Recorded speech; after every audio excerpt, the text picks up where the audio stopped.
You know the picture. A woman on a rock, long hair, a fishtail, a voice that pulls men into the water. Almost none of that is Greek. Homer never gives them a tale. He never describes their faces. He never tells you what they look like at all. He tells you only what they said, and what they offered was not their bodies. Welcome to the archives of Mystic Story Weaver. Today we open the case file on the most misremembered creature in Greek mythology, not because the story was lost, because a picture replaced it, and the picture stayed. This summer, a new film adaptation of the Odyssey arrived in theaters and became one of the largest releases of the year. Millions of people watched a man tied to a mast. A great many of them went looking for the original afterward. This is what they would have found. The Odyssey was composed somewhere in the 8th or 7th century before Christ. The siren encounter sits in Book 12, and it is shorter than almost anyone expects. The sorceress Circe warns him. His crew stop their ears with wax. They bind him to the mast. He hears the song. They row on. In all of it, Homer spends not one line on what the sirens look like. No hair, no tail, no face. Nothing. That silence is the reason everything that came later was possible. When a text refuses to describe something, pictures fill the gap. And for the Greeks, the pictures were very clear. Walk into any museum with a room of Greek pottery and find a siren. She has feathers, she has wings, she has the clawed feet of a bird and the head of a woman. Very often she is holding a lyre. She is not a fish. She was never a fish. In the British Museum there is a vase from the 5th century before Christ showing Odysseus and the sirens.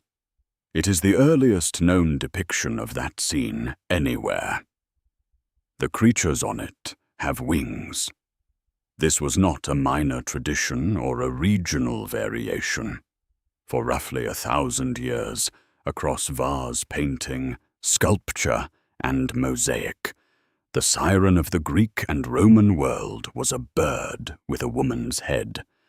The question is not why the Greeks drew birds. The question is why we stopped. To understand what was lost, you have to know what the bird meant. Across the ancient Eastern Mediterranean, birds carried the dead. Egyptian tomb painting shows the soul as a bird with a human face. The image traveled. By the time it reached Greece, it had become something specific and something strange. The sirens were not sea monsters. They were creatures of the underworld. Writing in the 5th century before Christ, the playwright Euripides places them in the service of Persephone, queen of the dead. 200 years later, the poet Apollonius of Rhodes gives the fullest account we have. The sirens, he says, were daughters of a river god and one of the muses. Before Persephone was taken, they were her handmaids. They sang to her. When she vanished into the underworld, her mother gave them the bodies of birds so they could search for her. Read that again, because it changes the whole shape of the story. The sirens were not born monsters. They were given wings to look for a girl who had been stolen. They searched. They failed. And then they settled on an island and stopped. That is why Greek tombs carry sirens carved into the stone, not as a threat, as mourners, creatures who sing for the dead because they were made in grief. Their song came from their mother, a muse. It was not a spell or a trick. It was genuinely divine music, in the hands of something that had nothing left to sing for. They stayed birds for a very long time. In the year 77, the Roman writer Pliny the Elder compiled his enormous survey of the natural world. He includes the sirens. He files them among the fabulous birds. He also says he does not believe they exist, which tells you something about Pliny, but the classification is the point. 800 years after Homer, a Roman encyclopedist still knows exactly what shape they are. One of them was even worshipped. A siren named Parthenope was said to be buried at Naples. Her tomb was shown there. The city itself once carried her name. So we have a creature with feathers, a divine voice, a connection to the dead, and a temple town named after her. And then we have a meadow full of bones. Here is the detail everyone forgets about the island. There is no storm. There is no reef. There is no violence of any kind. The sirens sit in a field of flowers. Around them lie heaps of men, the skin shriveling on the bone, left exactly where they came ashore. Nothing killed them. They simply stopped. Odysseus knows what is coming, because Circe has told him. His crew knead beeswax soft in their hands and press it into their ears. They lash him upright against the mast, and he gives them an order. Whatever I do, whatever I signal, do not untie me. Then the wind drops, the sea goes flat, and the singing starts. Now listen to what they actually offer him. They call him by name. They call him by his reputation, the glory of the Greeks. They ask him to stop the ship. And then they make him a promise that has nothing to do with beauty at all. They tell him they know everything that happened at Troy. Every death, every suffering, on both sides. The whole 10 years he lived through, and never fully understood. And then they go further. They tell him they know everything that happens anywhere on the earth. That is the trap. Not a body, not a face. Knowledge. Complete, total, finished knowledge, offered to a man who has spent his entire life unable to stop asking questions. Odysseus is not a hero of strength. He is a hero of curiosity. The sirens looked at him and offered him the one thing he could not refuse. He strains against the ropes. He cannot speak over the song, so he signals with his eyebrows, desperate for someone to free him. 2 of his men stand up and tie him tighter. He is the only man in the story to hear the sirens and live. Not because he was strong, because he was bound. So how does a creature like that end up with a fishtail?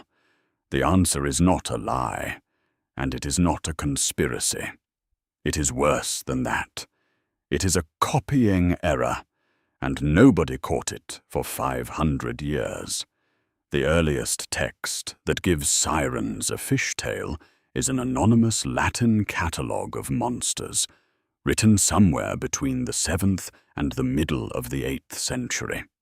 It describes sea girls, beautiful above, with the scaly tail of a fish hidden beneath the water. That is one text. It should not have mattered. Then the pictures got involved. In the middle of the 9th century, a manuscript now kept at Bern was copied out with illustrations.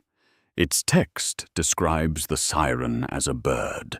Its illustration shows a woman with the tail of a fish, the words and the picture on the same page, disagreeing with each other. 400 years later, nothing has been fixed. An English bestiary made between 1220 and 1250 shows a group of sirens swimming in the sea with fish tails. The text beside them says they have the form of a winged bird, feathered down to the feet. The scribes kept copying the word bird. The artists kept drawing fish. And every generation of readers looked at the page and believed the picture. Nobody decided this. No council met. No author declared the siren transformed. A drawing was easier to remember than a sentence, and it won, quietly, over 5 centuries, while the correct answer sat beside it in ink the whole time. I should be honest about one thing. The change was not perfectly clean.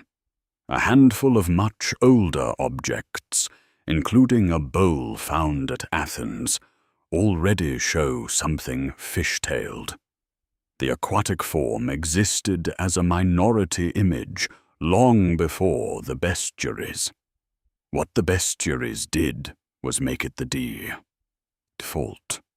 By the 13th century, an English text explains the siren plainly as a merman, a maiden above, and joined at the navel to a body that is unmistakably fish, with fins growing out of her.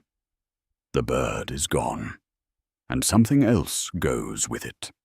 Think about what the tail actually changes. A creature made of voice becomes a creature made of body. A danger about wanting to know too much becomes a danger about wanting to touch.